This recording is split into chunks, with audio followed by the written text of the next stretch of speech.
we should be coming in close.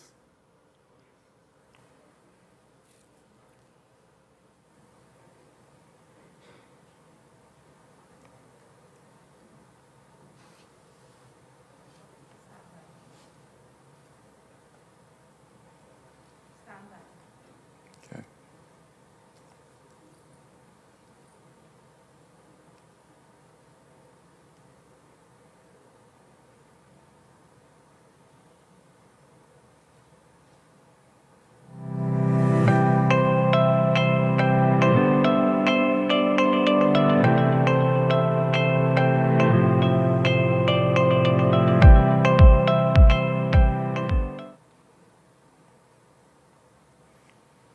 A special good evening to our live audience this evening and also our viewing audience.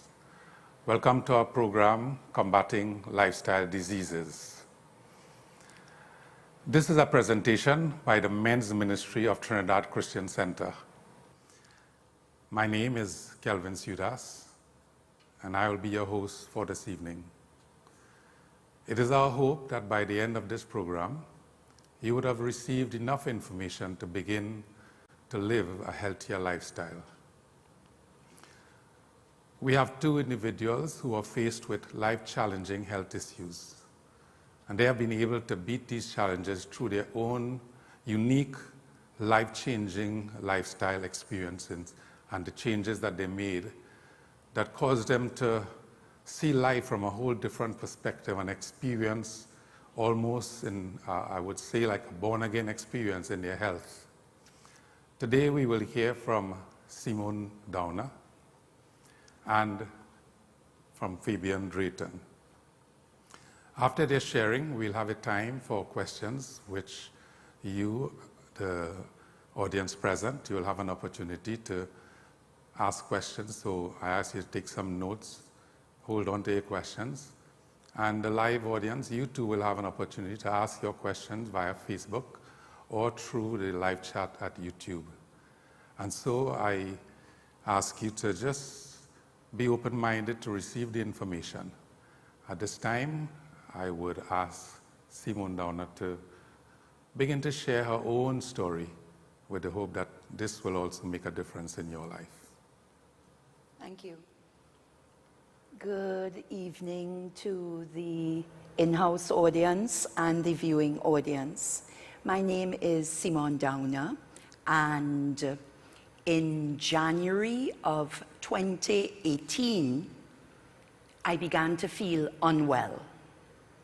We know our bodies very well, but many of us we just try to push it down. The thing that we Trinidadians say a lot is, oh, it's gas. Every pain that we have is gas. And therefore, many of us don't listen to when our bodies start to speak to us. So I began to feel unwell. And one day I got up and I said, no, I need to go to the doctor. So I went to my GP, and she ran a whole host of tests, every kind of test. Tests for kidneys, liver, thyroid, diabetes, you name it, inflammation in the body, and cancers. So I did a test, and I went back to my life, thinking that, okay, you know, maybe I'm just not feeling well. About a week later, I was at the office, and I got a phone call from the receptionist, the doctor's receptionist. And she said, hi, Miss Downer, how are you doing? I said, I'm doing fine. What's happening? And she said, Doc wants to see you. So I said, okay, no problem. I'll try to drop in next week. And she paused, and she said, no, Doc wants to see you today. So when she said that to me, bells, alarms, red flags went up. And I said, okay, I'll come in this afternoon when I leave work. So I went to her office, and I'm in the waiting room, and you know, all sorts of thoughts are going through my mind at that time. And eventually I went into her office, and when she looked up at me, because she's such a sweet, sweet person, her bedside manner is amazing. And she looked at me and she said, "You look very worried, you look very anxious." And I said, "Yeah, when your doctor says to come now, especially given that you have just gotten back the results from the tests, that says something." So she said, "Okay, sit down, let's talk." And for the next maybe 10 minutes, she went through a report that said that basically my body was shutting down.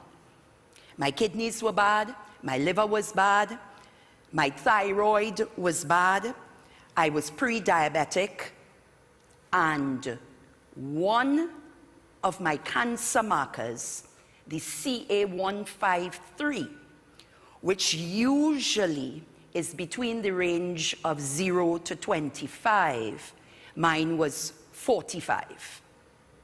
So she looked at me, I looked at her, and she says, "You are an ill person, you're sick."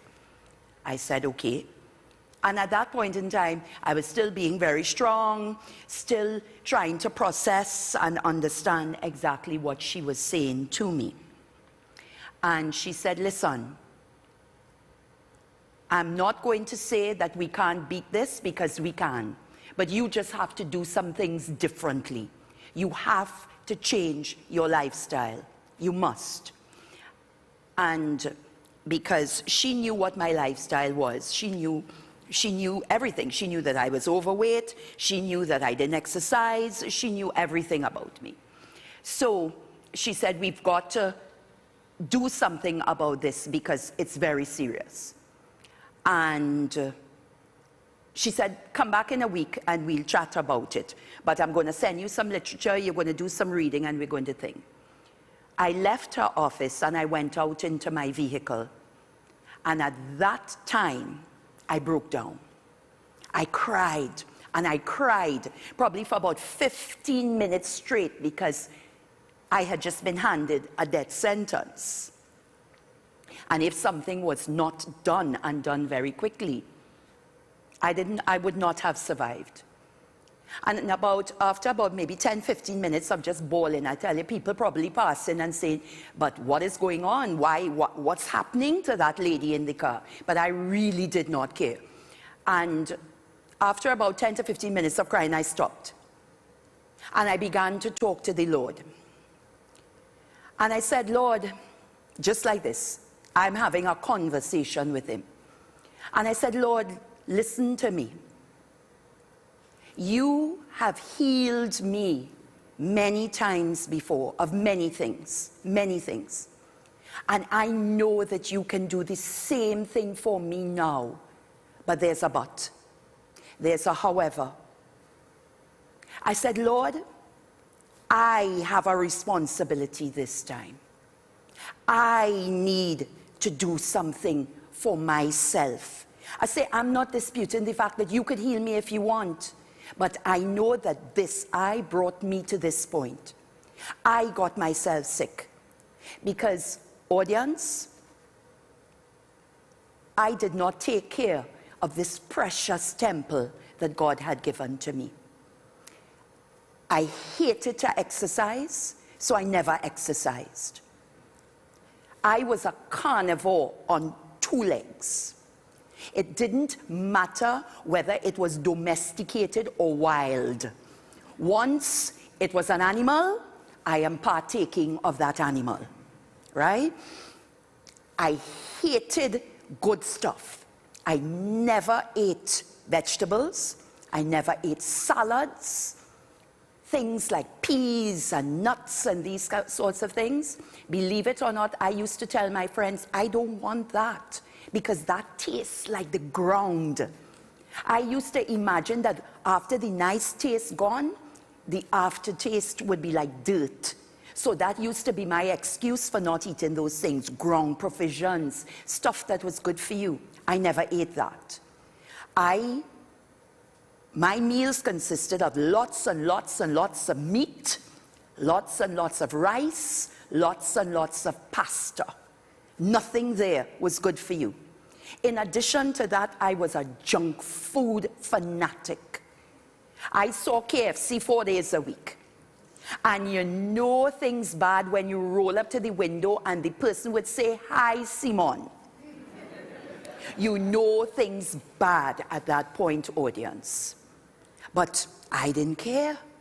Because when I finished work, and mind you, I'm not eating breakfast, I'm not eating lunch. So by the time the afternoon came and I was getting home, I am starving. So I stop off at KFC and I buy a 3-piece, spicy, 2 fries, coleslaw, the bun. I love the bun.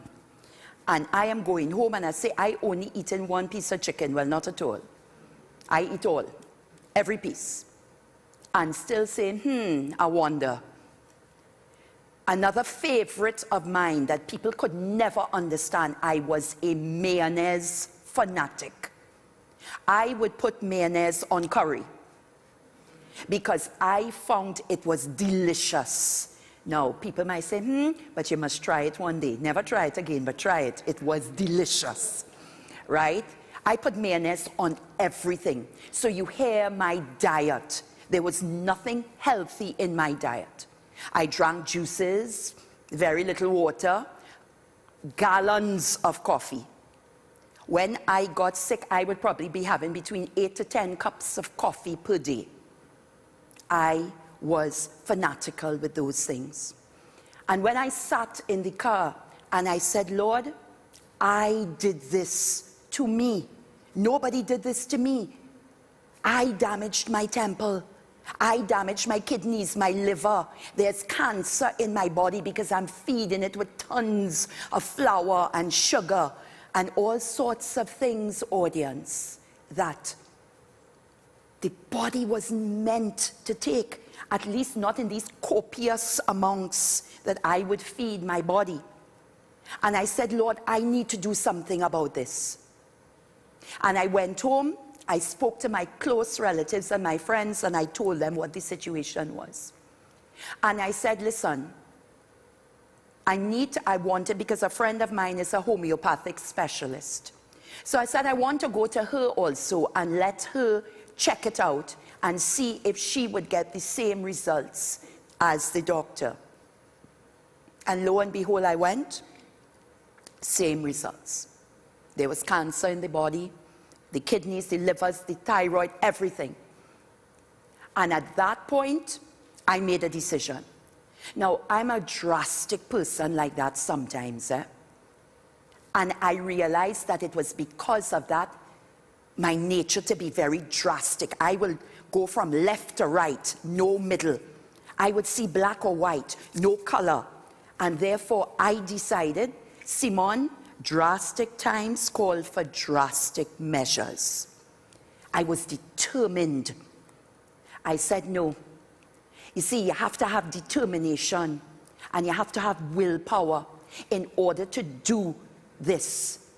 But it was either live or die. And I chose to live because I still had some stuff to do. I still had things to do. I wasn't quite yet at the end of my life. And I said, listen, you have to do this. And so, audience, I made a drastic change. I didn't, since 2018, February 2018, and this is now March of 2022, the carnivore has never touched a piece of meat again. At least not the meat that runs on 4 legs and have hoofs or feathers and cluck and so. I changed my diet radically. I stopped eating meat and I started to eat only fish. Fish was in my diet. I cut out all those simple carbs like rice and pastas, and I went for the more complex ones like provisions, ground provisions. That's why our ancestors were so healthy, you know. The foods that they ate and the exercise that they did. And therefore, that's what I did.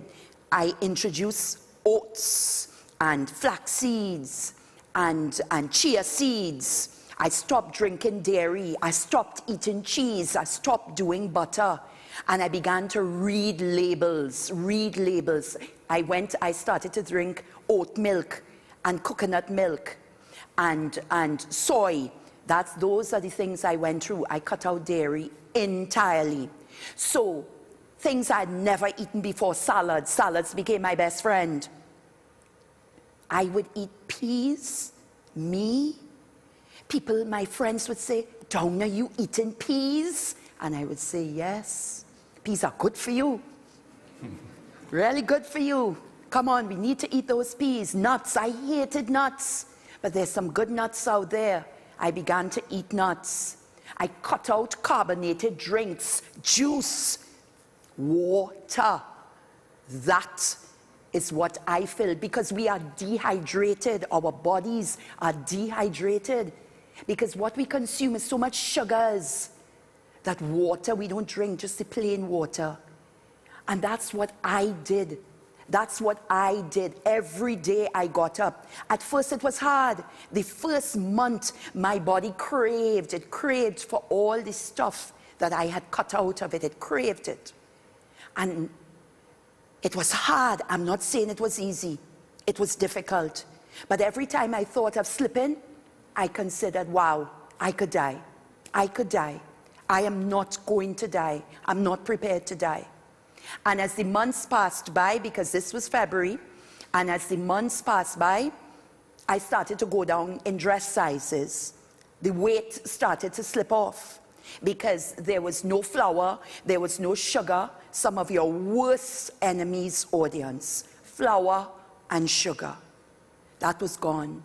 I began to eat healthy and I began to exercise. When I first started, I could not walk from my living room to the front gate without panting. But I got encouragement because you need support. You need support on this walk. Don't try to do it alone.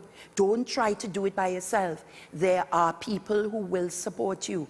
And I had a great support group. People who would come and exercise with me because they know I hated to exercise. They would come and we would go and walk and we would go on. I went from walking to running. Before COVID came, my friends and I would go in to do a 4K. Me, Simone, the biggest couch potato in the whole universe. And I became a walker, a runner. COVID came and messed that up a little bit, but I'm getting back there. And I can tell you all that in a space of 5 months, which was February to July, I had dropped 3 dress sizes. And when I went back to my doctor in July and I walked into the door, she was like this. She said, Simone? I said, yes. She said, wow, what did you do? And I told her what I did. And she said, you know, you are so drastic, girl. I never told you to do that. I said, Doc, I know you didn't tell me to do that, but I knew that I had to do that. Right? Because you see, sometimes, like when you cut meat out of your diet, meat provides vitamin B12. And when you cut meat totally out of your diet, sometimes, even though you introduce fish, you may get a B12 deficiency.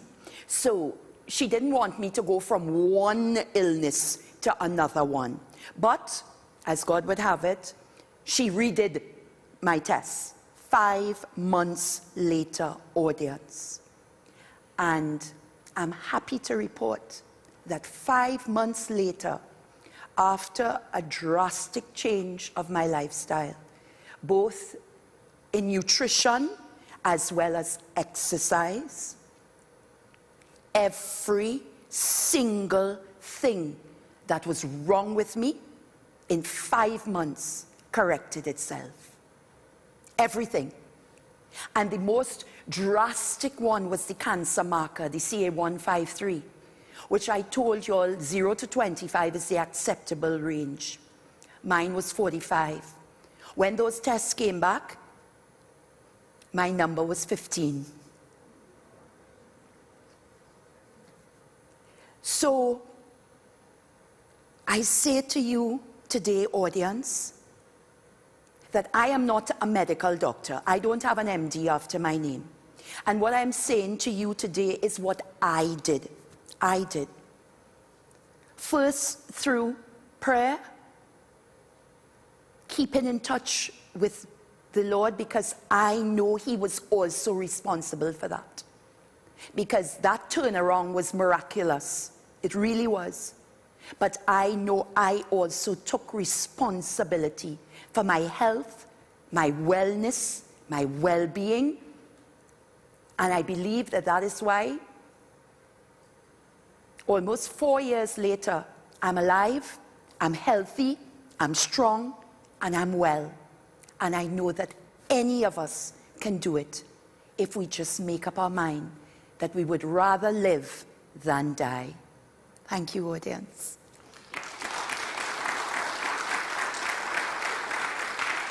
Simone, can you give us what would be like, in a short, quick response, what would be your diet for 1 week? I know you gave some general things about provision. What would a meal consist of? Okay, I'll give you a day, because basically the week would basically be the same thing. So I'll just give you a day. So for instance, breakfast would be a shake. And the shake would contain oat milk or soya milk. And in that I would put oatmeal, rolled oats, not the other one, but the thicker oats. So it would be rolled oats, it would be chia seeds, it would be flax seeds, cinnamon, right? Those are the things that I would put into that for that kind of shake. Right. And if I were doing like a vegetable shake, I would use like coconut water or plain water, and I would put things in like kale and celery and lots of spinach and green things and green apples, just to give it that little flavor. But that would be breakfast for me, right? Sometimes I would throw in a banana, because bananas are excellent. They're high in potassium. They keep you, they make you feel like you've eaten and keep you feeling like, okay, I've had a meal. So that would be breakfast. Lunch would be provisions of some kind, and maybe callaloo peas and a piece of fish. Or if I'm not having provisions, then I would have like a huge salad, right, with everything that you could think of that's good for you. Tomatoes, cucumbers, kale, lettuce, everything, radishes, all sorts of things that really green. The greener the veg, the better. And of course, fish. I always have a piece of fish. And if not that, then a stir fry of like cauliflower and broccoli and carrots and corn, and you stir fry that with a good oil, right? Like extra virgin olive and just a tip, right? Or avocado oil, these sorts of things. And dinner would invariably be some sort of soup. So I would do like a pumpkin soup or a vegetable with lots of garlic and onions, all good things that help with your cholesterol, that helps with your blood pressure, that sort of thing. And that would be a meal for me. So that has been your diet for the past 4 years? Well, when COVID came in, that went a little haywire, right? For many of us. But that's what brought you That's what brought me out of it and to this point, right? Because if you want to live healthy, you have to eat healthy. If you want to make this body strong and fit, what you put into it. If garbage goes in, garbage comes out. Good stuff goes in, good stuff comes out. So, and lots and lots and lots of water. Many of us despise drinking water. We don't drink enough water. We drink a half a glass of water. We say, woo, I have drank my water for the day. On a good day, I may consume maybe 6 to 8 of these bottles, right? And after a while, people say that would make you go to the bathroom. But after a while, your body regulates, right? Your bladder regulates and everything regulates. And it becomes to that point where, no, you don't. Because your body adjusts. That's the beautiful thing about this body that God gave to us. It can adjust if the right thing is done, and that's what I did. Thank you very much. You're welcome. Wonderful. That was a wonderful testimony. At this time, we have Mr. Fabian Drayton, and he will share his own experience and give a little more details on statistically and otherwise, and so we'll allow him to share now. Thank you, Pastor Studas. Thank you, Candice, for your powerful testimony. I also have a testimony. I'm a Fabian Drayton. I am a 5-year cancer survivor. I see myself more of a cancer thriver because since I started my journey to now, in the best health as I've ever been. In January of 2017, I had a visit to a clinic, a surgical clinic, to address what was supposed to be a hernia. And we did a CT scan. A CT scan was done. And out of the CT scan, they discovered that it was not actually a hernia, that it was a mass. So my wife was with me at the clinic, and while I was in the examination room and she was out in the lobby area waiting, when they looked at the CT results, she just saw all the commotion going on outside and all the doctors pulling together, and she knew something was happening. And I saw them all huddling in a room together and stuff, and suddenly they came back out, and the doctor asked me, said, listen, you have a mass. Can you present yourself for surgery in the morning? And I was taken back. I was like, yeah, he said, we have to remove it.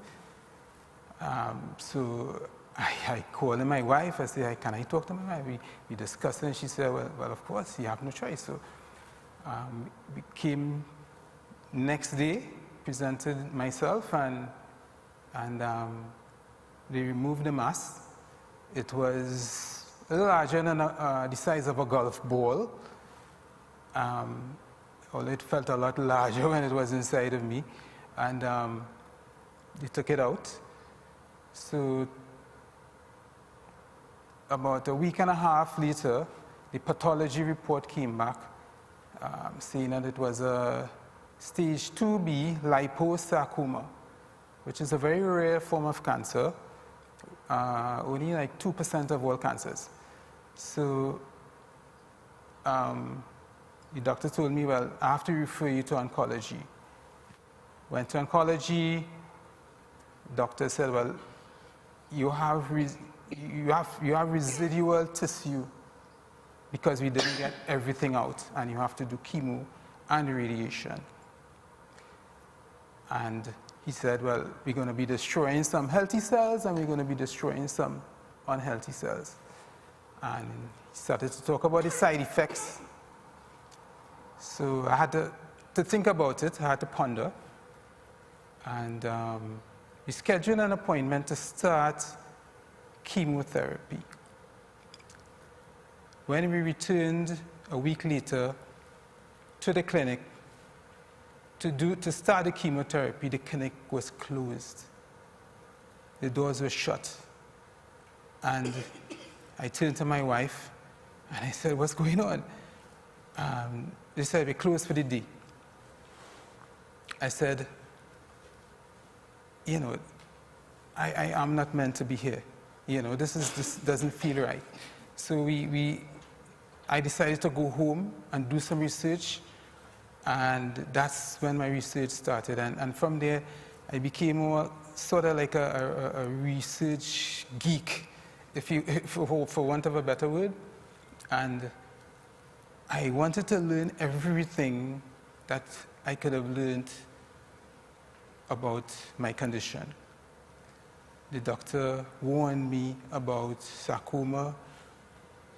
You know, they said, if you don't do this treatment, things can be really bad.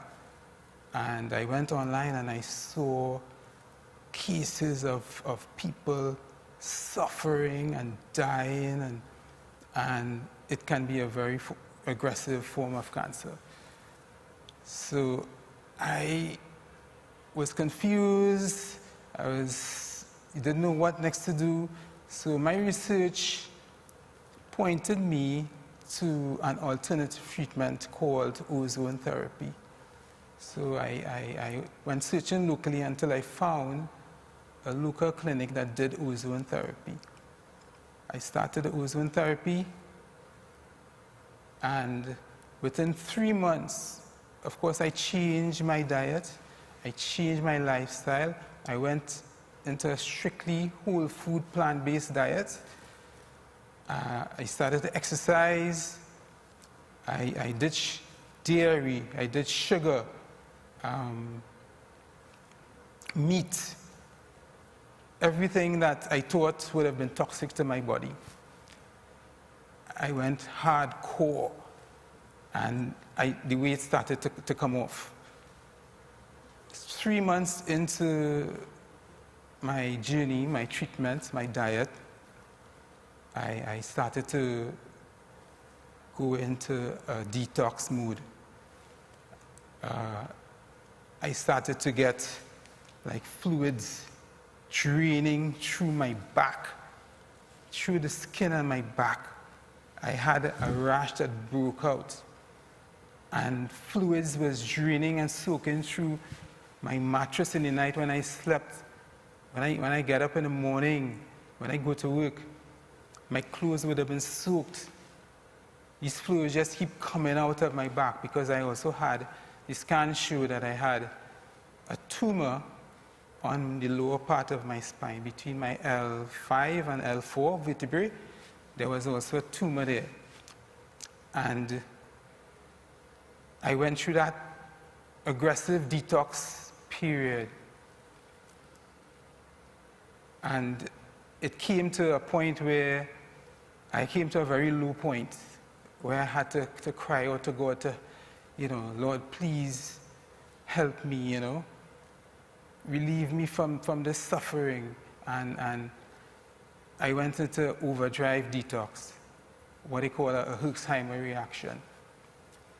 Eventually got over that, and when I did follow-up screening, I did a CT scan in December of that year.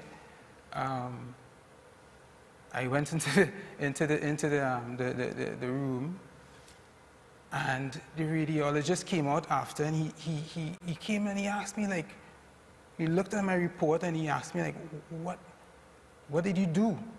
And I said, like, what do you mean? He said, you look amazing. I've never seen the inside of a person look as clean. He said, like, everything is glowing inside of you, And then I told him, I said, well, I changed my lifestyle. I did ozone therapy. I went on a plant-based diet, exercise. I went hardcore, and he was like, just keep doing whatever you're doing. And then the doctor, of course, with that CT report, he said, well, you're cured. You're cured. And I remember going to St. James Oncology, where they wanted to do the radiation therapy. And what I encountered there was like a culture shock to me. What I encountered there, I saw a multitude of people sick. I was shocked. I was amazed. All these people sick with cancer, I could not believe it. And I saw people from all walks of life, old, young,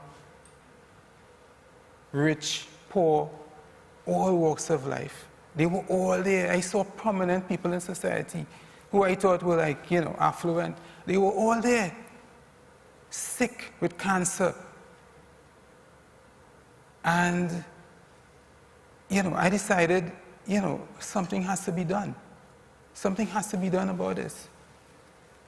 So I put together a little presentation, right, based on my research and some of everything I've discovered, because I realized that we have an epidemic of non-communicable diseases in Trinidad, lifestyle diseases in Trinidad and Tobago that needs to be addressed. Yeah. You want to go ahead with that? Thank you. Yes. Before you go ahead. Yes. I don't know, so I'm sure others don't know. What is ozone therapy? Ozone is a form of oxygenation therapy. Okay. Ozone is activated oxygen.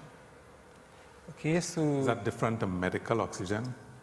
Well, it's derived from medical. You use medical oxygen and you put it through an electrical charge process. Okay. And it converts it from O2, which is oxygen, to O3. So it attaches a third oxygen atom to the molecule and it becomes activated oxygen, very reactive.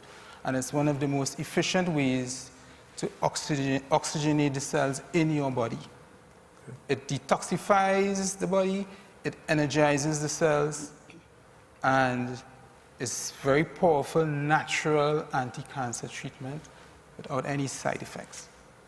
And would you say that along with your new diet would have caused the kind of detoxification that you would have experienced?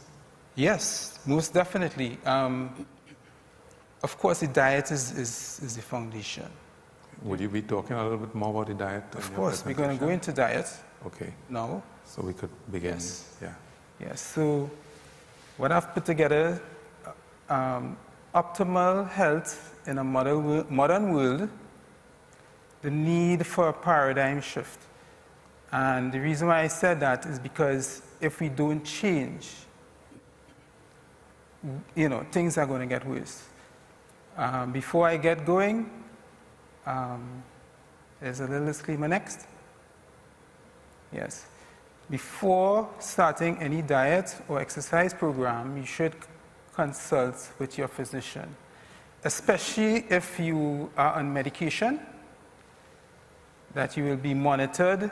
Your doctor will monitor you, and if your medication needs to be adjusted, that such will be done. The unhealthy truth. NCDs and lifestyle diseases account for 81% of deaths in Trinidad and Tobago. Next. Cardiovascular disease is the #1 killer in Trinidad and Tobago. It accounts for 3,600 deaths, 33% of all deaths. Coronary heart disease, stroke, hypertension, and inflammatory heart disease is the #1 killer. Cancer. Cancer is now the #2 killer. It has now surpassed diabetes. It's now #2. Accounts for 1,700 deaths, 15% of all deaths. Prostate cancer claims 350 lives in TNT. The 6th highest per capita in the world. Ovarian cancer, the 8th highest in the world. Uterine cancer, we are the 10th highest in the world. Breast cancer, the 16th in the world. 1 in 2 men and 1 in 3 women will develop cancer during their lifetime. That is a fact. Cancer has now surpassed diabetes as a #2, and in 20 years, it is due to surpass and become the #1 killer. Now that is a very daunting and a very concerning statistic. Because if you consider the cardiovascular disease is now responsible for 33% of deaths,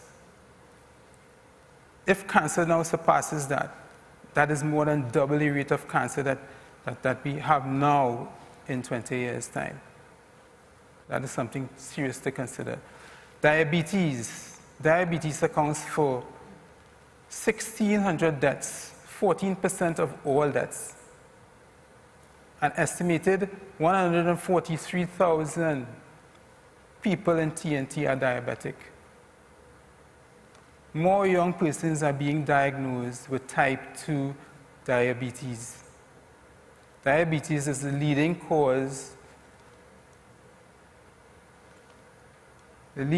of blindness in TNT, responsible for about 500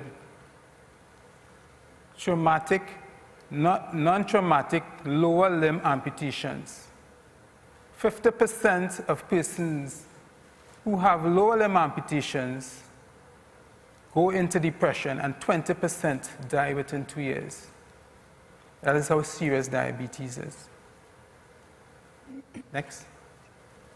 Insulin resistance. What is insulin resistance? Insulin resistance is when the cells in your muscles, fat and liver don't respond well to insulin and can't use glucose from your blood for energy, caused by intramyocellular lipids, which is when fats clog your insulin receptors in your cells. So then it doesn't matter how much insulin you have. The insulin just doesn't do the job, and your glucose doesn't get into the cell, so you have no energy, and the blood, the sugar, the glucose levels in your blood increases. And that is insulin resistance. Next. Okay, this is a chart that shows normal insulin metabolism, and on the other side shows insulin resistance. You can see on the left where the insulin is coming into insulin receptors in the cells, and the glucose can get into the cell, and the cells can burn for energy in a normal way. On the right side, you can see where the insulin receptors are clogged, and the glucose, the sugar levels increase in the blood. Next. Yes, this is sugar consumption. In 1822,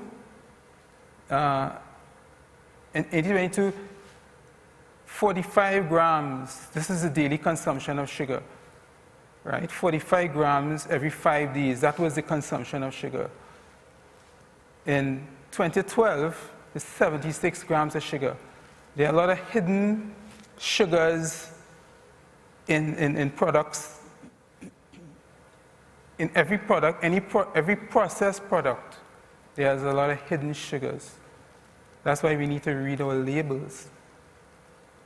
Right? There are over 30 names for hidden sugars in products that if you don't know the name, you won't know that it has sugar in it.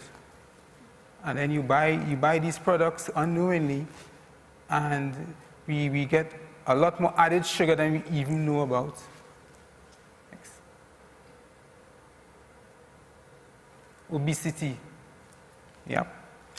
The rate of obesity in TNT is 30%, with 29.6% of women and 12.9% of men.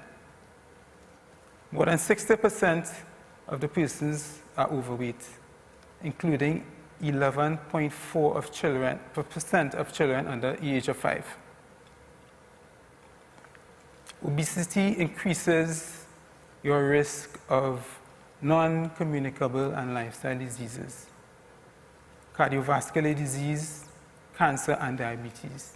it increases your risk factors. So it's very important that we address the rate of obesity and overweight. But there is hope. There is a lot of hope. Our bodies were created with the amazing capacity to heal and repair itself if we allow it to do what it was made to do. If we put the right foods in our bodies, if we exercise properly, if we are active enough. Okay?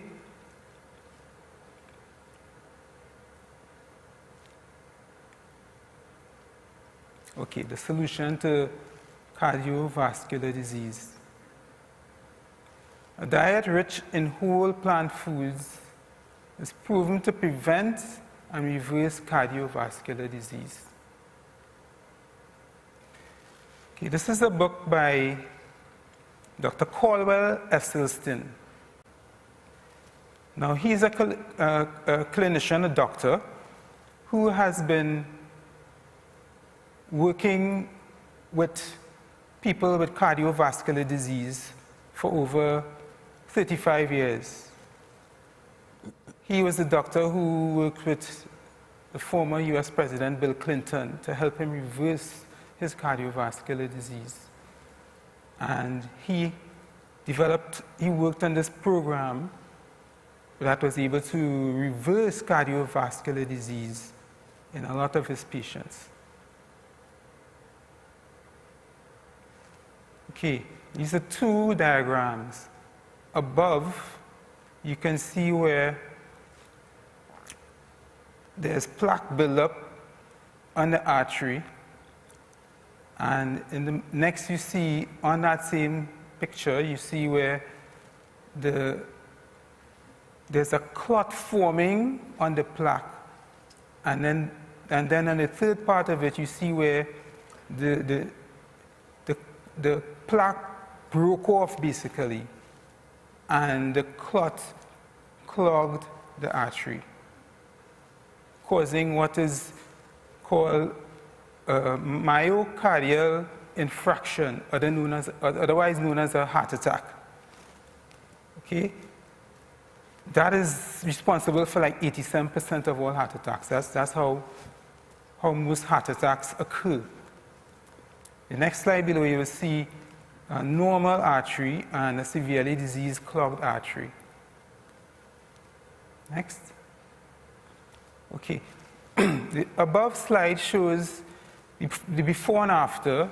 Dr. Esselstyn, very close friend, he had a very close friend who had developed cardiovascular disease. His arteries were clogged. He was due for bypass surgery. And he came to Dr. Esselstyn, who put him on a program. And within 32 months, you can see the before and after, where his artery was he actually documented it and showed where the artery cleared in 32 months. Right? The below diagram shows a gradual clogging of the arteries, which accounts for like 12.5% of all heart attacks. Next. Okay, this is a PET scan from the same patient, Dr. Esselstyn's friend, where he showed the before and after. The slide above shows after 3 weeks on a whole food plant-based diet. Only 3 weeks. The red areas indicate the blood flow. So you can see before the restriction of blood flow, and when you look at the after, you can see the increased blood flow in just 3 weeks on a whole food plant-based diet. Same as the image below. Next. Okay. This is after 6 weeks. The above diagram shows after 6 weeks, you can see the blood flow before and after. And the image below shows 12 weeks. After just 12 weeks on a whole food plant-based diet, you can see where the increased blood flow. This is a man who was cardiac for bypass surgery. Amazing. Next. Nitric oxide. What is nitric oxide? Nitric oxide stimulates the endothelium, which is the inner lining of the arteries. Okay? It stimulates the function of that inner lining of the arteries and reduces arterial plaque. Foods that boost your nitric oxide include beets, garlic, green leafy vegetables, citrus, pomegranates, nuts, seeds, and watermelon. All these are foods that are high in polyphenols, high in fiber, antioxidants, and they actually clear out plaque in the arteries. Considering that you cut out the foods that clog the arteries in the first place. The solution to cancer, right? It so happens that the same diet, the same lifestyle that can reverse cardiovascular disease is the same lifestyle that would reduce and reverse cancer. Because the body heals, when the body heals, it heals overall. It doesn't heal in isolation. Okay, so when you think you're treating one thing, it resolves all the other problems that you have once you allow the body to heal and regenerate in which it should. This is the book, The China Study.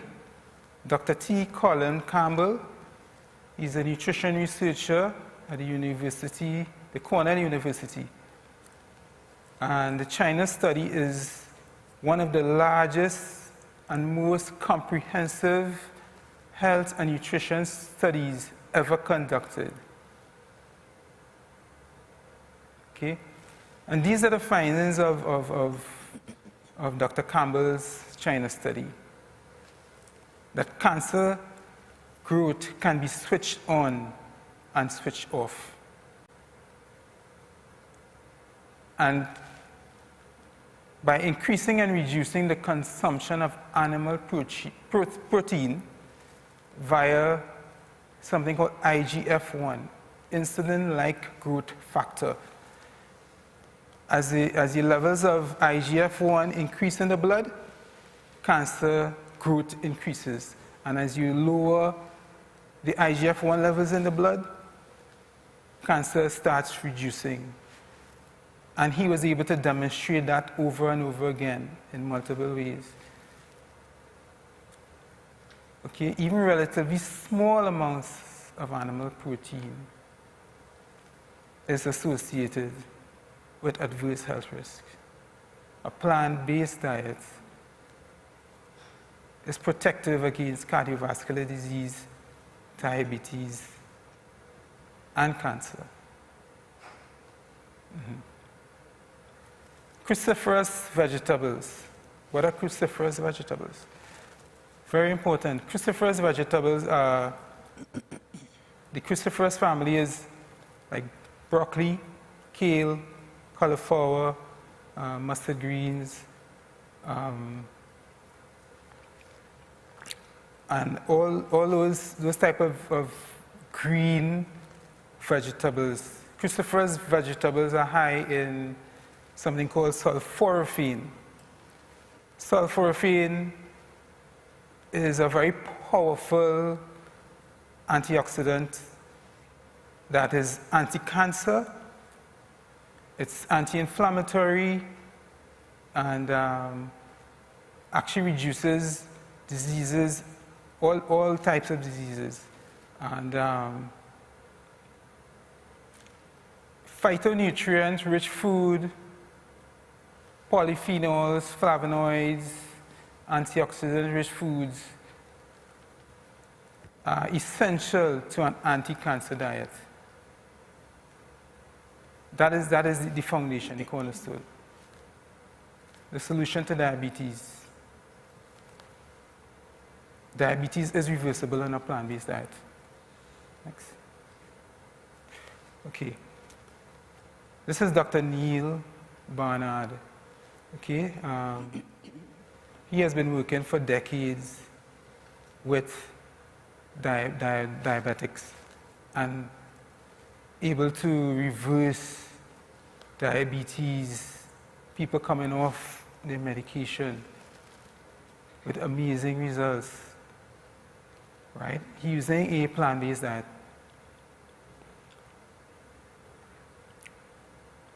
Okay, build all your meals and snacks from plant-rich foods, emphasizing options low in fat and rich in fiber.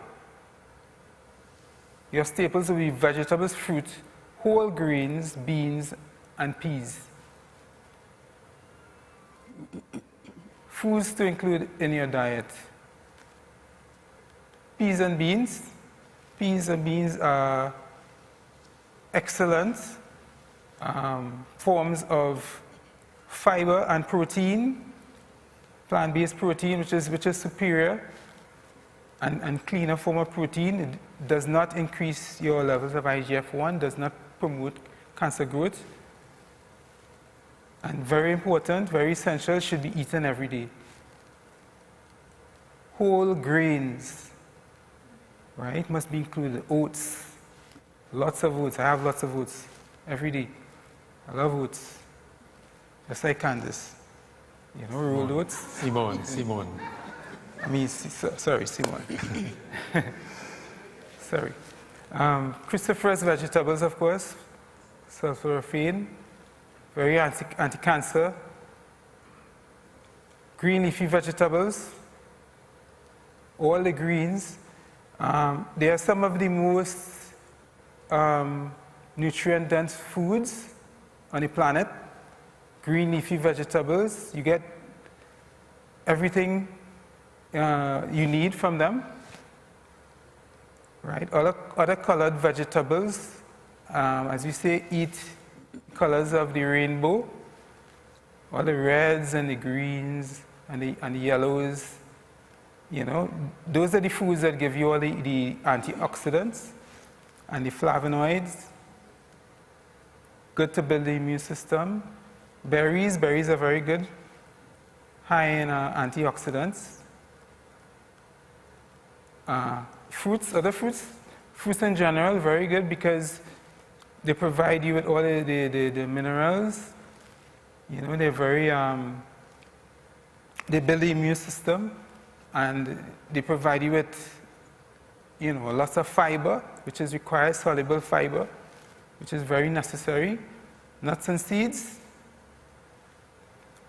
good source of protein, good source of fiber, good source of healthy fats, which is required for brain function, required for hormonal function. Flaxseed, very important. Very rich source of omega-3, very anti-inflammatory. Turmeric, very good because it's very powerful anti-cancer properties. Right? Turmeric it's very powerful against cancer in different pathways. Cancer can develop in multiple pathways.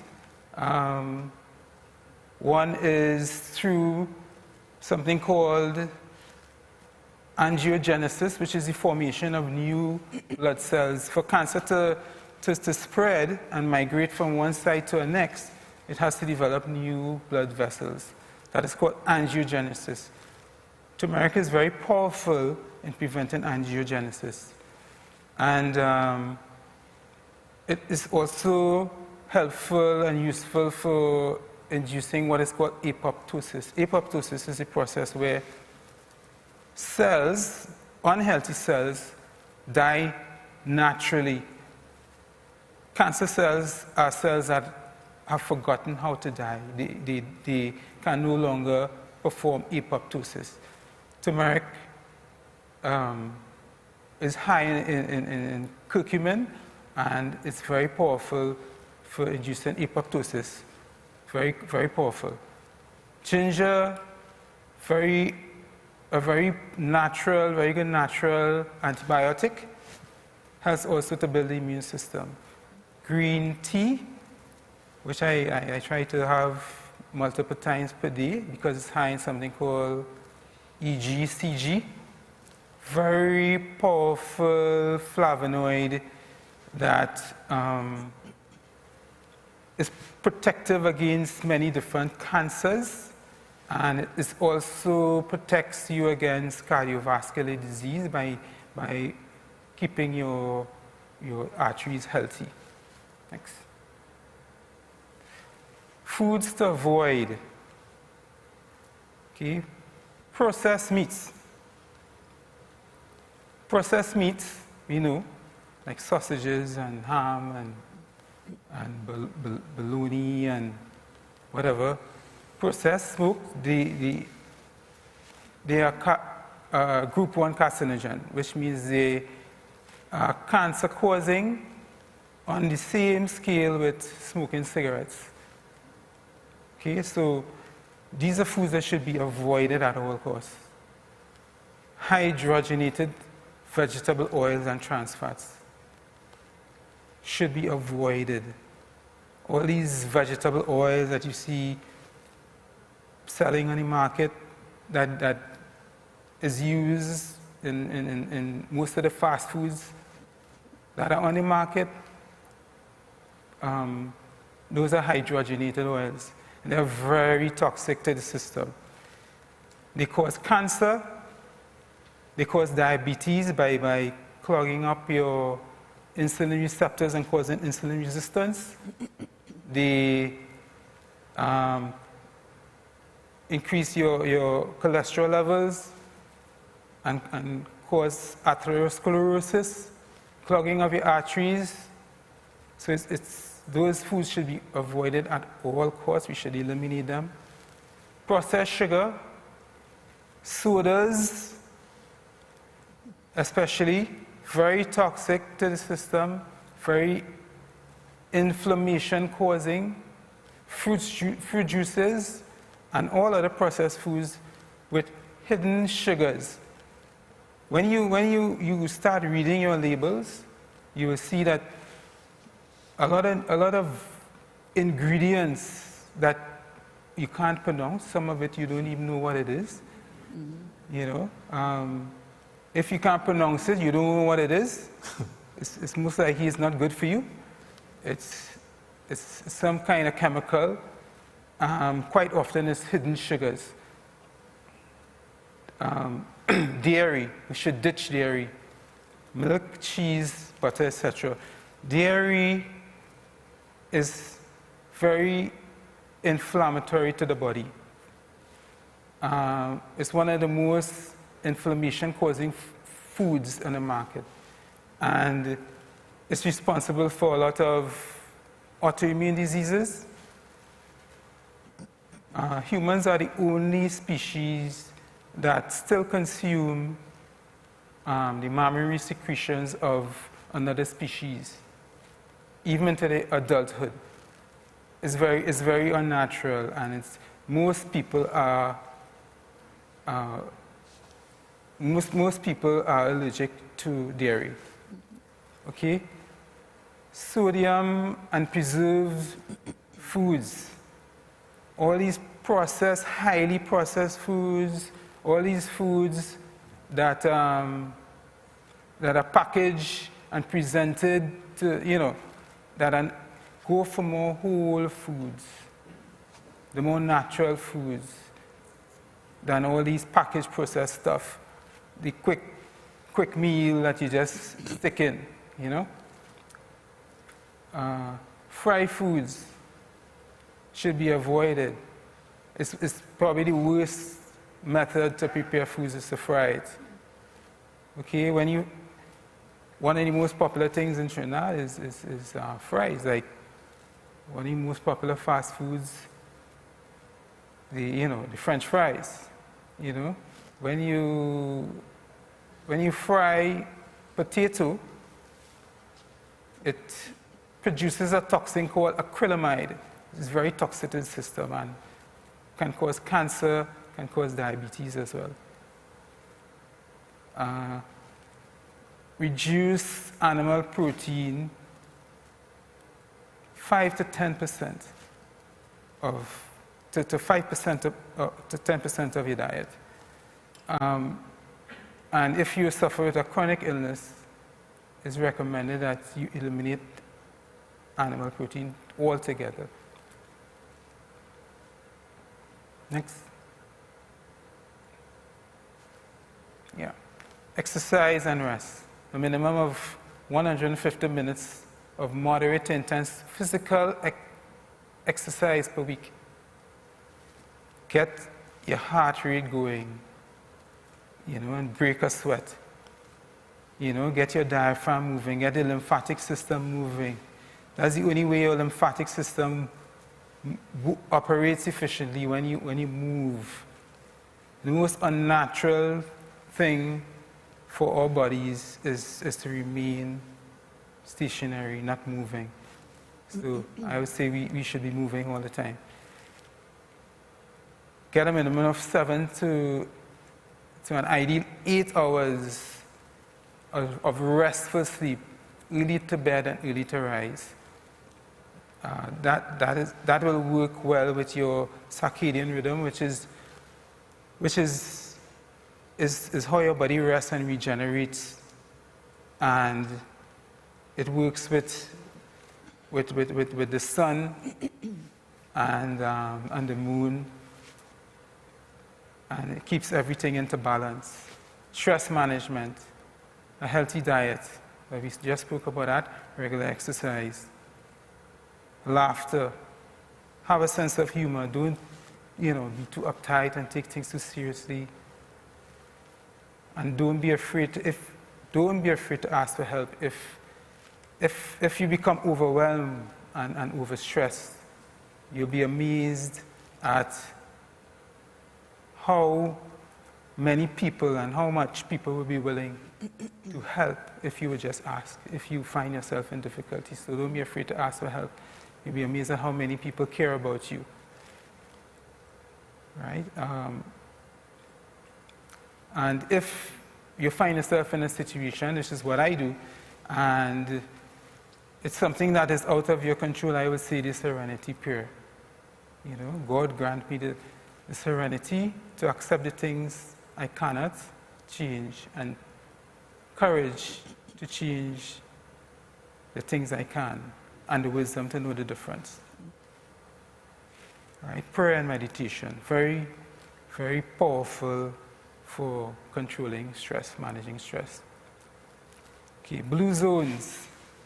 Okay, it's one of my favorite topics, the blue zones. What are the blue zones?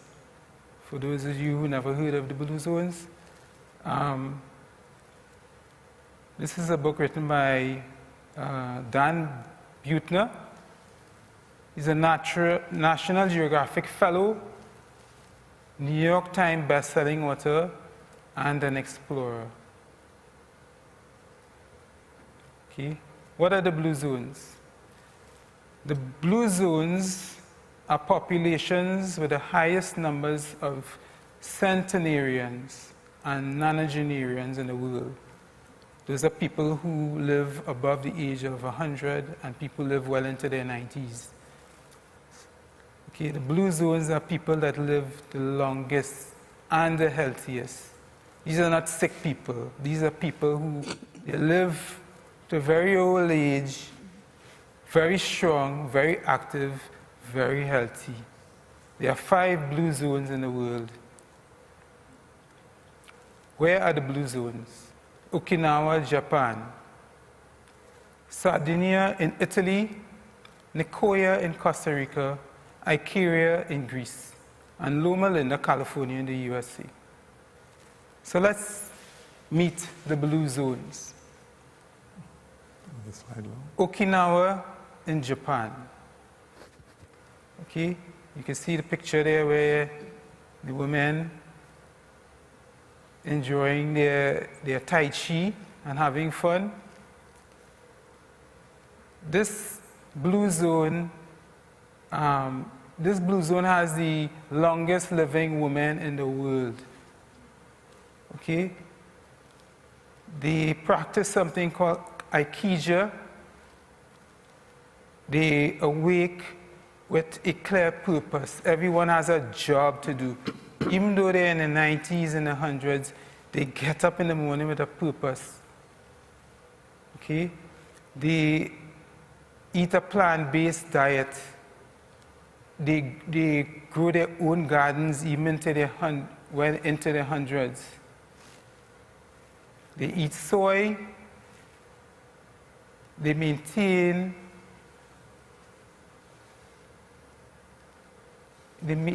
a strong social network and support each other. I'll just ask a question here. Yeah. I assume that the rest of the Blue Zone would kind of be very similar in what they do. Let's get down a little bit and narrow down what would be, what would it look like for a whole food plant-based diets? I know you gave Yes. a list of things that we can do, but a lot of people see these things and they see all the ingredients, all the fruits, vegetables, nuts, so forth. But how you put it together to make a meal is what a lot of people have trouble with, because they'll go buy this, buy that, and then sit down and want to know how do we put them together so they could work for us. Can we just talk a little bit about that? For instance, Simone gave a little bit of what her diet looked like. And I guess she did what you did in a lot of ways. And she didn't just call it a whole food plant-based diet. Yes. But tell us in a short time what you could do as far as meals are concerned, from what you yourself personally did that fits into the whole food plant-based diet. Yes. Basically, whole foods rather than packaged processed foods. So instead of... So for instance, a breakfast, she would have like a shake or a smoothie or something. Right. So what would have been your... I will have maybe overnight oats. Right. When you say overnight oats. Right. Well, there are different ways that you could prepare oats. I have rolled oats. Right. Okay. In overnight oats, all you do is you put it in the fridge overnight, soak it in your milk, your plant milk. Right. Whether it's almond milk or whatever. Okay. Or you could just have it in water. Some flax seed, some chia seeds. So the same kind of thing. Yes. Berries. I put berries in it sometimes. Maybe a couple dates. I maybe put strawberries in it as well, but any other kind of fruit. Okay. But no refined sugars. So that would be a morning and your lunch? Yes, and lunch could be like provision, which includes sweet potato and all the different provisions together. You could have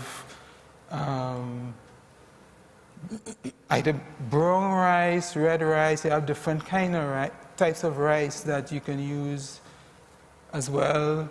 That are high in fiber. Somebody with diabetes could eat sweet potato? Of course, most definitely. Yeah.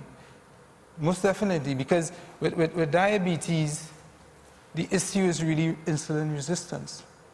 Okay? So if you address the issue of insulin resistance by reducing all the fats that clog the insulin receptors in the cells, then the insulin will start to function better and you can metabolize carbohydrates the way you were meant to. Okay? And dinner, what would dinner look like? Dinner could be a smoothie.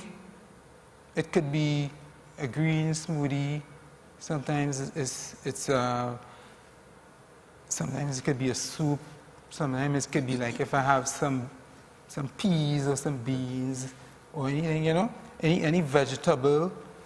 So basically, my diet is mostly market produce stuff. So yeah. What I'm hearing, yes, and based on what we saw on the slide, it would suggest that that diet would prevent you from heart disease, cancer, yes, diabetes, yes, and any other kind of disease, generally speaking. Yes, it would, because not only would it be providing the much more fiber, which most people are lacking in. You don't get enough fiber. Is going to provide with much more phytonutrients. Phyto meaning plants. You can only get them from plant sources. Antioxidants, flavonoids, and all these, powerful nutrients that build the immune system and fuel the body with the nutrition that you need in order to repair and heal. Okay? And at the same time, eliminating the toxic foods and chemicals that cause the problem in the first place. Okay. So before we go into a time when some people will have questions they would like to ask. Yes.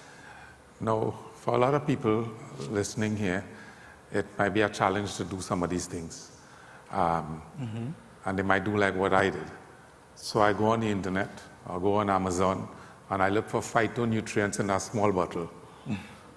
And I buy that, and my phytonutrient fix. Yeah. And a lot of people do that, and if you look at, they have spirulina, they have a whole host of things, and everything is in the bottle.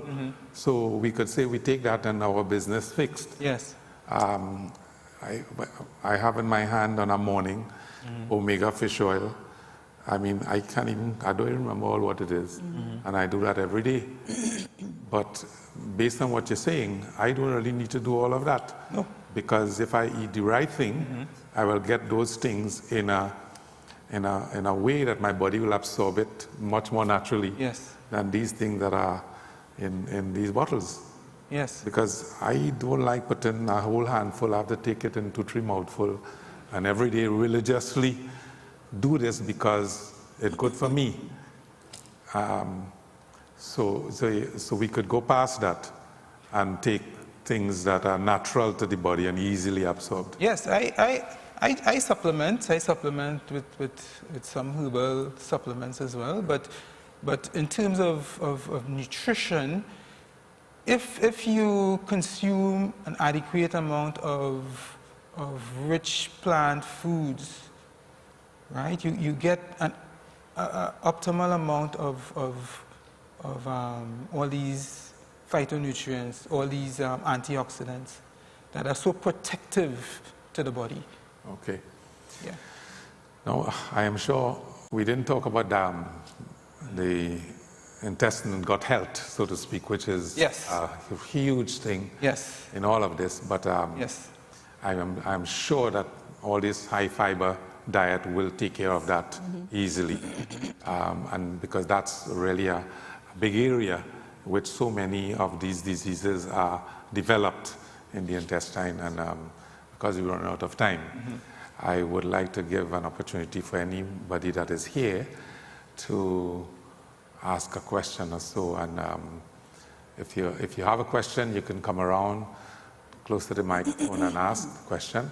If we have anybody online who are asking questions, maybe we could take one while those that are in the audience can ask one. Yes, good evening to the panel, good evening to our audience live and online. Let's start with something simple. This question, someone is asking, how did you deal with the withdrawal from caffeine and sugar? What was that experience like? Oh. Simone? Yes, it was not easy. It was extremely difficult because remember, as I said, when I changed my diet, I stopped at possibly between 8 to 10 cups of coffee per day. And yes, like any other drug that is addictive to the body, and it could be sugar. Sugar is very addictive. Your body goes through withdrawals. Caffeine, very addictive, because I'm telling you, for the first week or so, you get headaches. I got headaches. And you feel, sometimes I found that even my hands used to tremble a little bit, right? Because I'm saying, whoa, but again, the gold is before you, the goal.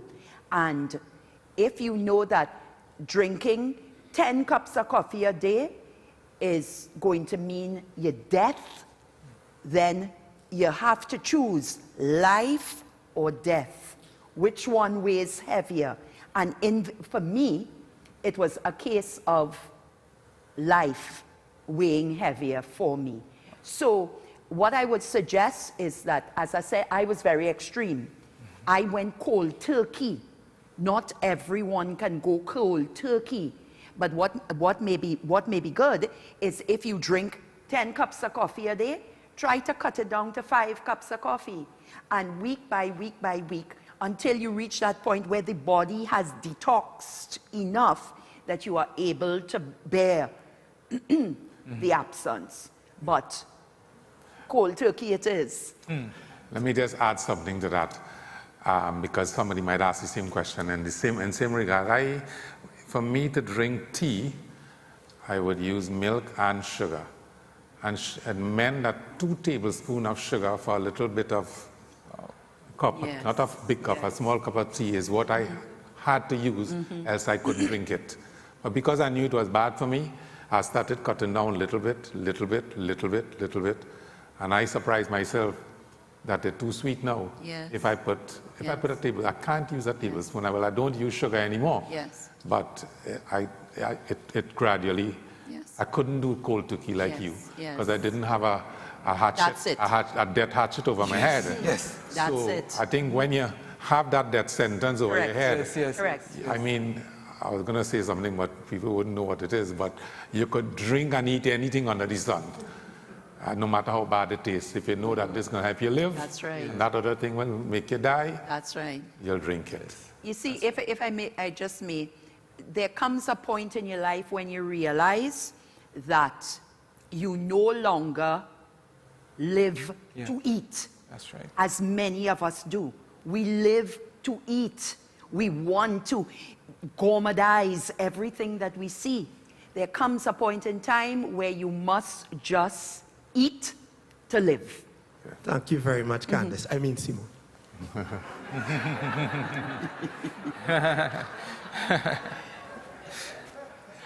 All right. Pull on your mask.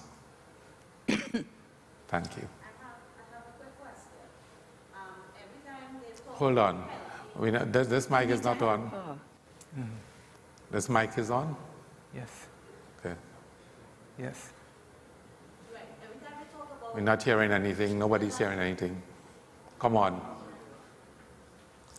Okay, use his mic, please. mic was off. Yes. Oh, okay. Okay, there we go.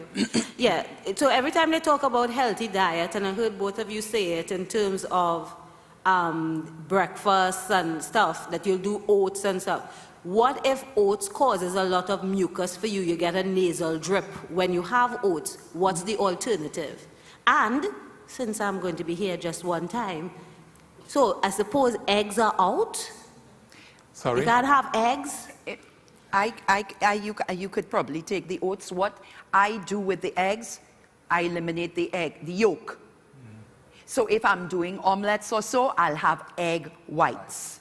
All right. And restaurants do that now. You can get it any restaurant that you go to for breakfast. There is the selection of whether you want an omelet with the works or you want an omelet with egg yolks.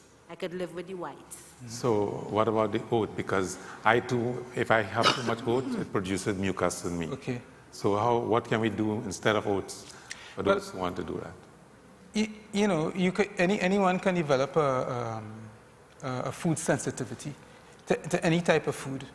So if any particular food, you have a food sensitivity, well, then you should avoid that food. So in the case of oats, you could have other type of like whole grain, right? So there's rye, there's other type of whole grain that you could use. But you could also use other plant-rich foods that are rich in carbs and fiber, you know? But you will have to find something that agrees with you, because if there's a food sensitivity issue there, that's something maybe unique to the person, so, you know. Okay. All right, somebody else is coming. If you're coming to ask a question from the audience, just come straight to the mic and stand, please. Hi, one of the problems I've been having, y'all basically had like a major issue that you discovered you had cancer. I've been misdiagnosed for about 5 years until I get to the point where, okay, I'm dying now. Y'all have any advice in terms of tests that you could take to identify the markers and like where you start to even know there's a problem?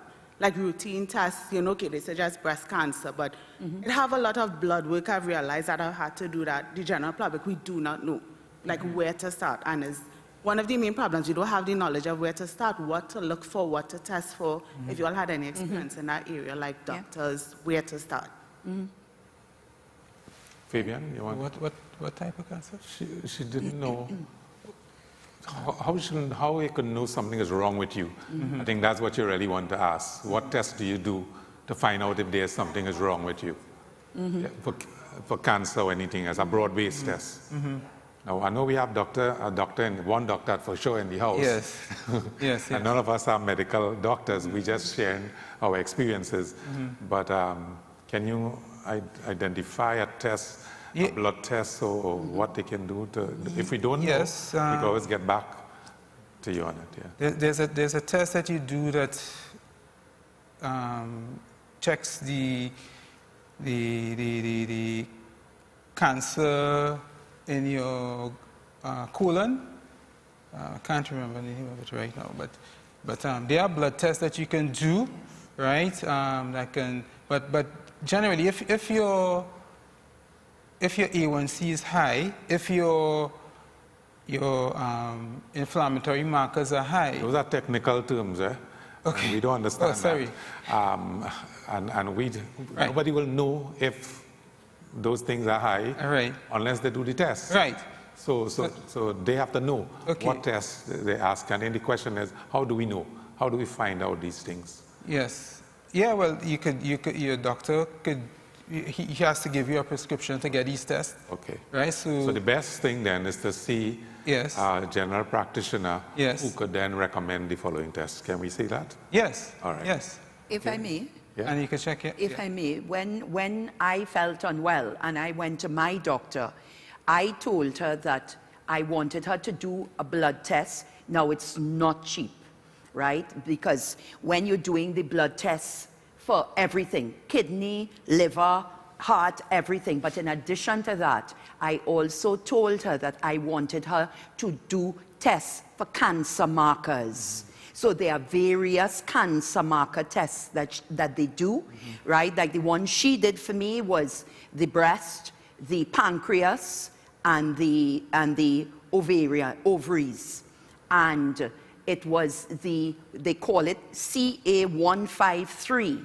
That is usually the indicator that if that is high, that means that there may be, and I choose my words carefully, there may be something that they need to do some further exploration in the breast area, because that's usually the cancer marker that points in that direction. So that is what you may want to tell your doctor when you go to him or her. Okay. Good. Let's have another question. Good evening to the panel and all the listeners. My question is, after listening quite intently, we have been given a strong recommendation on the plant-based foods. My question is preparing it, because you go to the market and different places that sell plant-based foods. And I think if you don't prepare it, you might have another problem because of the insecticide and all those different things. So I'm just asking for recommendations to prepare the plant-based foods. Yes. Yeah, I could. You want to go ahead? Mm-hmm. Yeah, there are ways that you could wash your fruits and soak them to reduce the chemicals, pesticides in particular. You could do a baking soda, a water solution. You could also do it vinegar and water, and that helps neutralize. Just soak it for a while, and that could help neutralize the pesticides in particular. Yeah. Is hydrogen peroxide, a mild hydrogen peroxide also used too? Or just vinegar and water? Yeah, I haven't used, Okay. I've never used that, but, you know. All right. Okay, can we have something from the live audience? Yes, we'll do this standing. So, someone is asking, you spoke about ozone therapy, yes? Can you tell us if that is similar to using an oxygen chamber? Like a hyperbaric oxygen? Yes. Yes. Okay. It's different because there's also hyperbaric ozone as well. The hyperbaric is just a way of administering it, but it's different to oxygen than ozone is different to oxygen in the sense that it has a third oxygen atom. It's O3 and not O2, which makes it a lot more reactive and a lot more efficient at delivering oxygen to your cells. So I would say the method of delivery could be the same, but ozone and oxygen are two different things. Yeah. Okay. So the answer to that really is no. Yeah, Yeah. Okay. pretty much. I'll go with another one. I think Simone touched on this a little bit earlier, but I'll give you all another opportunity to kind of expound on it. After hearing all this information and being ready to make a lifestyle change, what would be the recommendation that I should introduce or treat into my diet immediately as starting with tomorrow morning? I would say, if you can, cut out processed foods as of tomorrow morning. Because when I got my diagnosis, I went home and I packed up a box with every jar of mayonnaise, Alfredo sauce, sausage, ham, all these corned beef, all these lovely processed foods that we have in our fridge and our cupboards. Those hot dog sausages that we like to make hot dogs with, and those hamburger patties that we don't have a clue whether is monkey, dog, or rat in the hamburger patties, but we love them. They sizzle and they smell delightful, but that processed foods first and foremost. Then I would go down the roads of flour and sugar. I know it's tough, but especially for those of us who may have sweet tooths.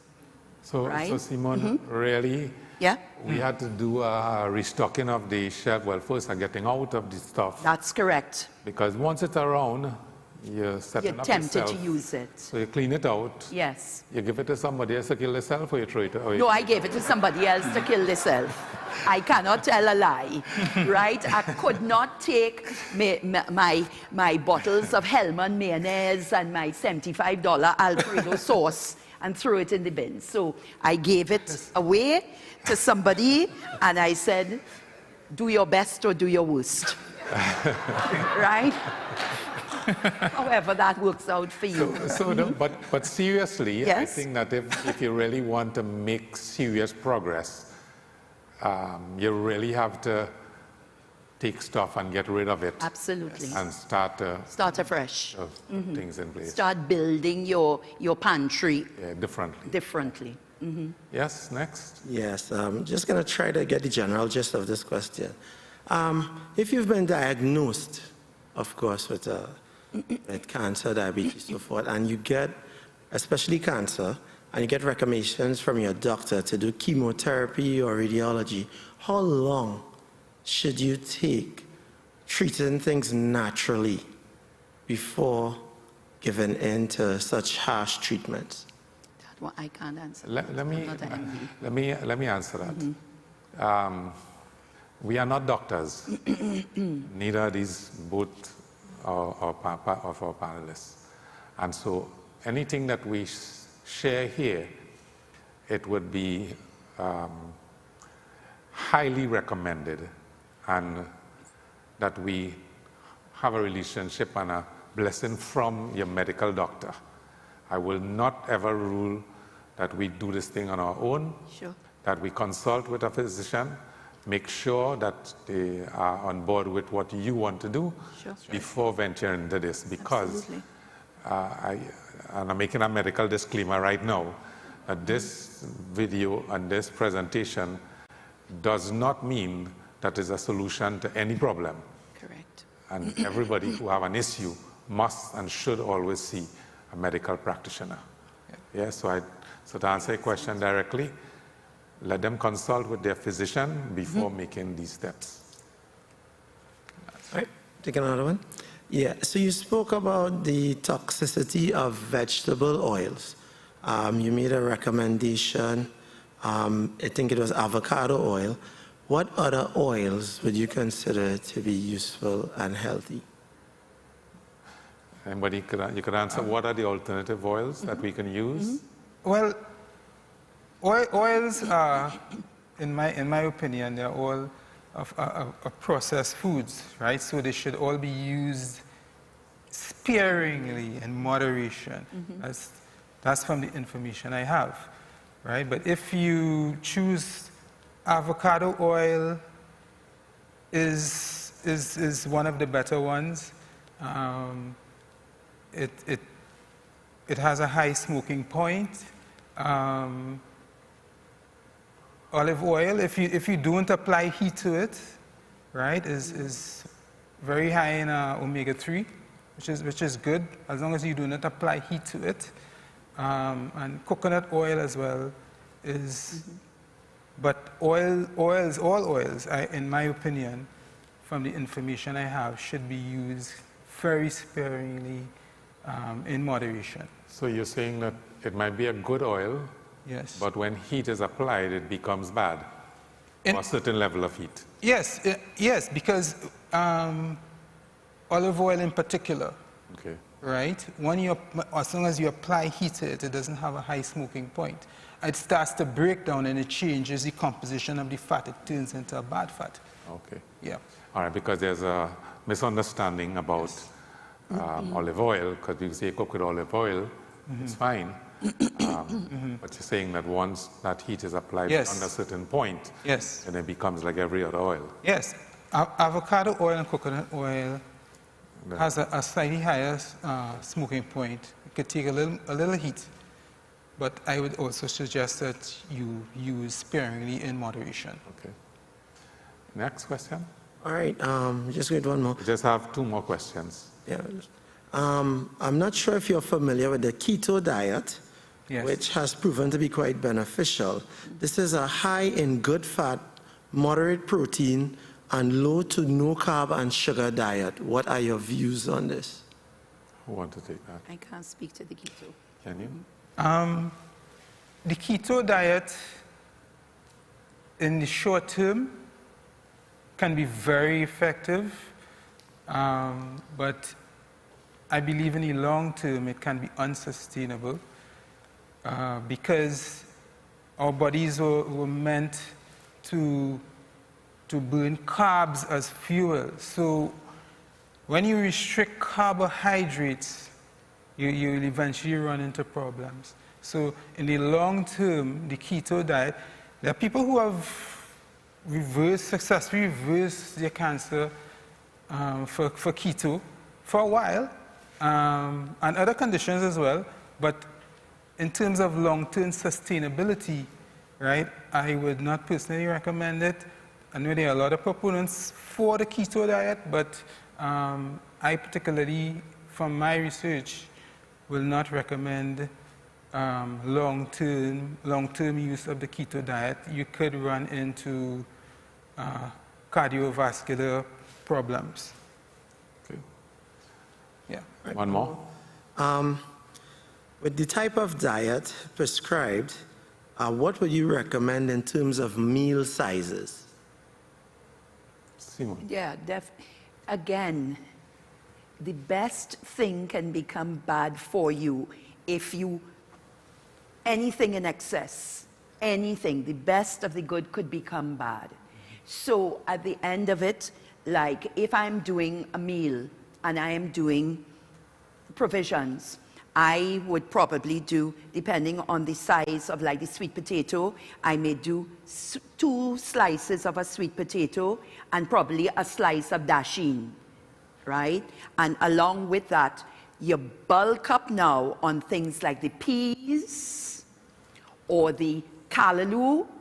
There, you bulk up on the things like if you're doing some vegetables with that, that's where you get. So when you put, because the protein, the carbs coming, you're going to get some solid carbs from what we call blue food, right? You're going to get that there. But to fill the space, you put in your vegetables, a decent sized slice of fish, and your peas. There you will have a complete meal that you would be surprised how that meal will satisfy you, because we are so accustomed to having the rice, the macaroni pie, the potato salad, the stew pork, the stew chicken, the fried fish, the coleslaw. All of that is one meal. And that's why on a Sunday, when we finish eating that, it's time for that siesta time. It's time for siesta because the body has to go into overdrive to now start to digest all these carbs and meat and oil and stuff that you have placed on it. So when you shift away from that, and again, it's not going to be, hey, presto, I can do this. Let me ask you something. This is my experience when I'm trying to eat healthy. Sure. After I do some of these nice foods that most people don't like. Right. Because the bad food always tastes better. After an hour and a half, I'm hungry again.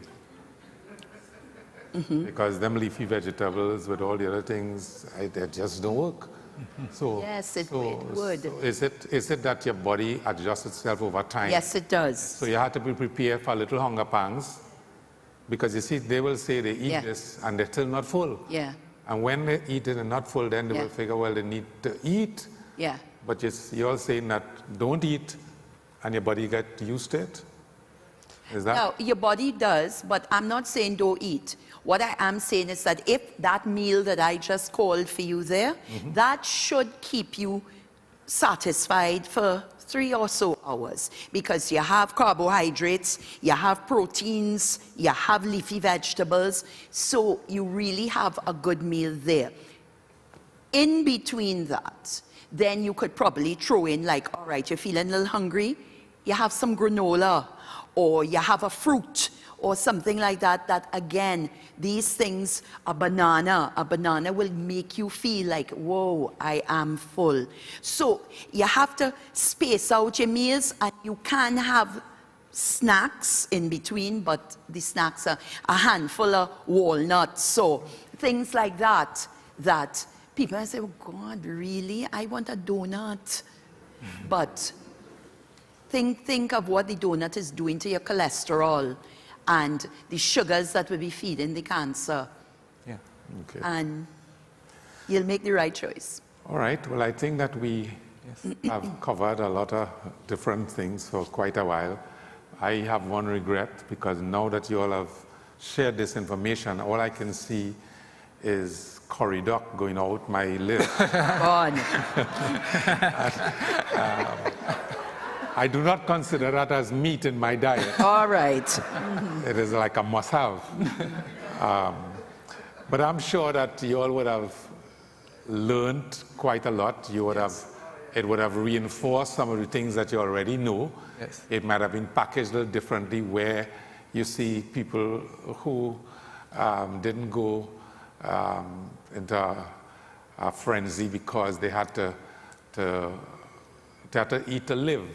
And I think that's an important thing. And most times for the younger people, they don't see that because they're young and their body could handle little things a little bit more. Right. But I have come to realize that I had the same kind of shock that Fabian had when he went to St. James, where they do the cancer treatment. The what do you call that again? The oncology. Yeah, the oncology place. And I was real shocked, and I asked the nurse who was with me, what are all these people doing here? I couldn't even walk through the place. And it was all because of cancer. And they were young people that were suffering from cancer. Right here in our assembly, I've seen young persons who died from cancer. Yeah. And so I would like to thank you all for being a part of it, and I hope that some of us would make lifestyle changes. I myself have already made some, but I'm going to make some much bigger strides in getting this thing done. And I hope that you two that are here would do so, and those that are viewing us via YouTube and Facebook, thank you for viewing, and I hope that you can make those changes, understanding that this is your life that you're talking about. And one of our presenters said, God has given us this temple to take care of. And if we take care of this temple and do our part, I think God will do his part also. Yes. Thank you. God bless you, and have a good night. Thank you. Thank you.